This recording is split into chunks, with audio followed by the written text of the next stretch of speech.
सोच विचार करम जी कर रही होता। आरे करम जी कर रही होता।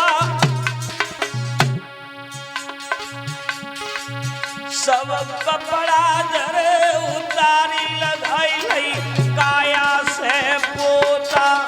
सब कपड़ा धर गए उतारी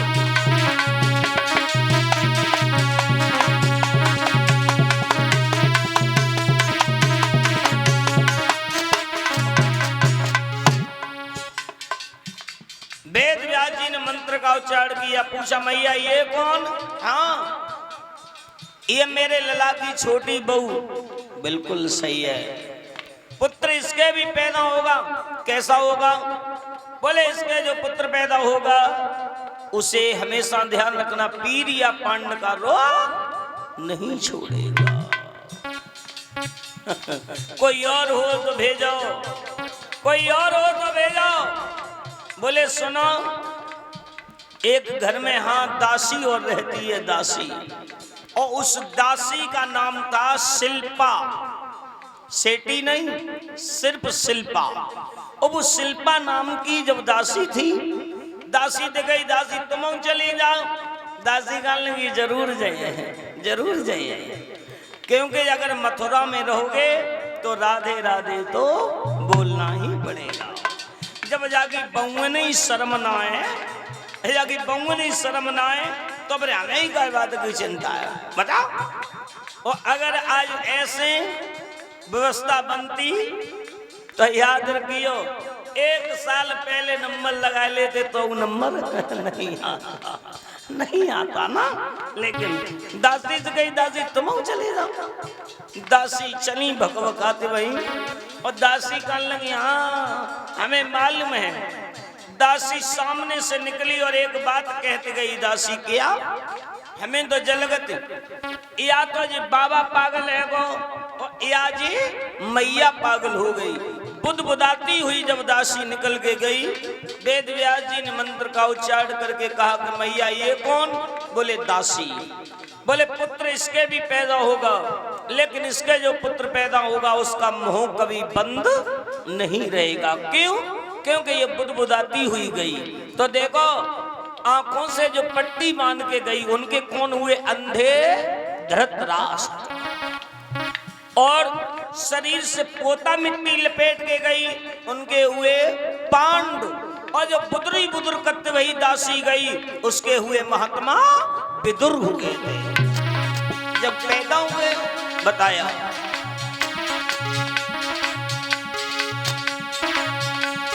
ओरे बेरी मनवा, ओरे बेरी मनवा सतगुर थी मोहि मिलाए। ओरे बेरी मनवा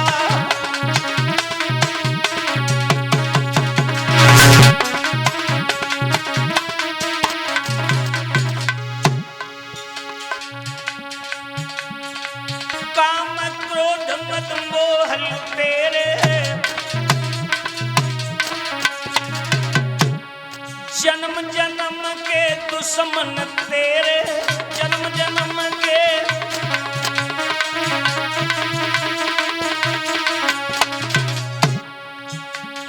ओरे मेरी मनवा, ओरे मेरी मनवा निकैन से फंद छुड़ाए दे। ओरे मेरी मनवा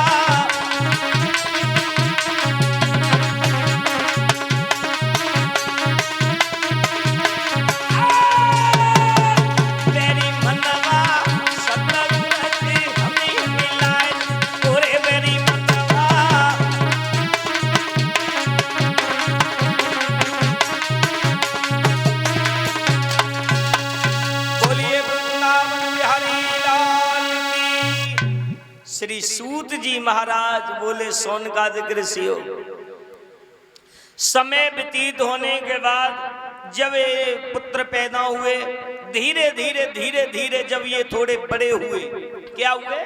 बड़े। याद रख लेना, जब ये कुछ बड़े हुए तो शादी होने का समय आया, तो जो अंधे धृतराष्ट्र थे, अंधे धृतराष्ट्र की शादी कैसे हुई, और पांडु की जो शादी हुई थी वो पांडु की शादी यानी कुंती के साथ में हुई थी।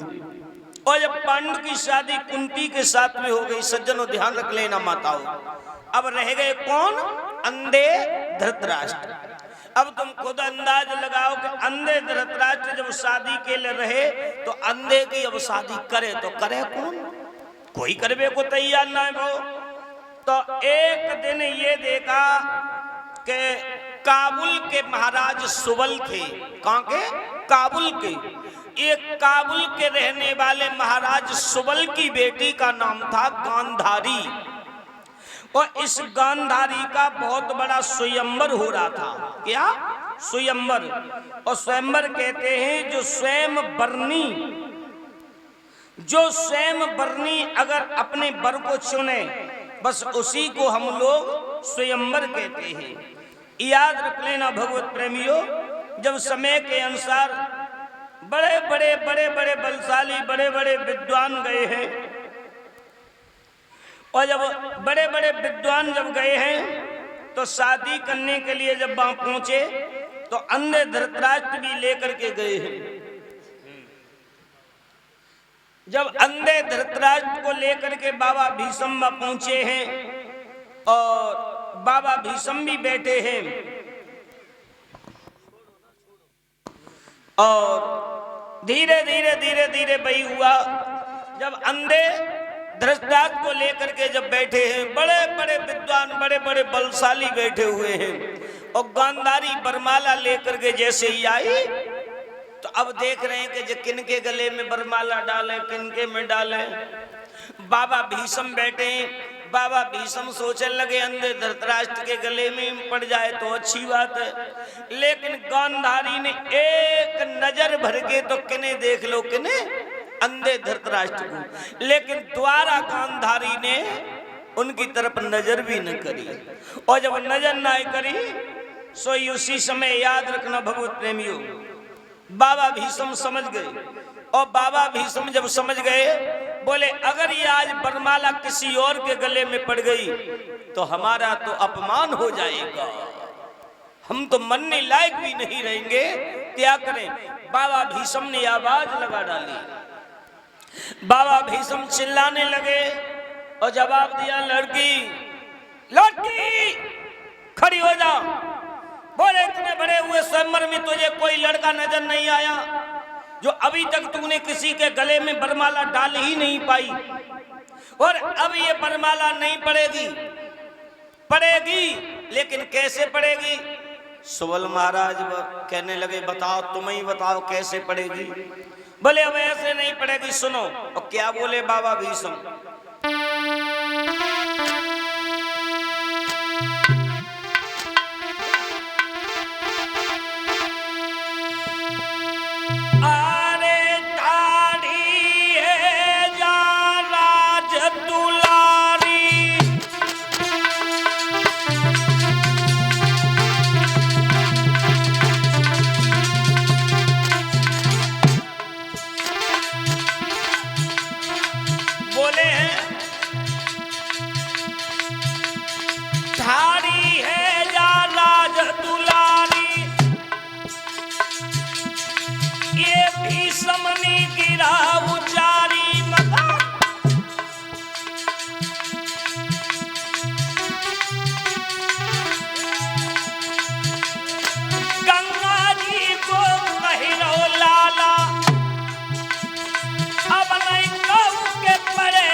सगाई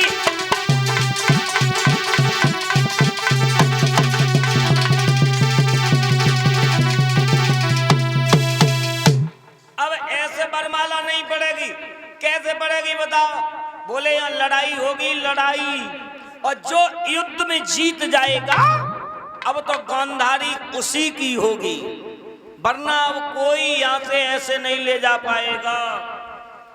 याद रखना, सबकी नजरें नीचे को झुक गई। कहने लगे जब बूढ़े शेर से कौन लड़ेगा? बूढ़े शेर से कौन लड़ेगा? बोले सुबल महाराज नहीं चाहिए हमें तुम्हारी लड़की, और ना ही चाहिए हमें ऐसा विवाह। ऐसे विवाह में क्या मतलब है जब जान ही चली जाए? हमें नहीं चाहिए ये तुम्हारी लड़की, मनवा में ता कर दीजिए, हम चले। और जब कोई लड़वे को तैयार ना है भाव, तो तुम्हें फिर तो मालूम हो कि फिर तो निर्भय राज्य उदल को हो ही गया। जब कोई तैयार नहीं हुआ तो फिर तो निर्भय राज्य है ही। सोई बाबा भीष्म समझ गए अब कोई तैयार नहीं है। बाबा भीष्म ने गांधारी की कलाई अंधे धृतराष्ट्र के हाथों में पकड़ा दी और रथ में बिठा करके लेकर के हस्तिनापुर में लौट करके आए। जब हस्तिनापुर में लौट करके आए तो अब तुम्हें बताएं मैया, एक दिन सुबल महाराज बैठे हते, और सुबल महाराज बैठे और अपने बेटा शकुनी को पास में बुलाए लो।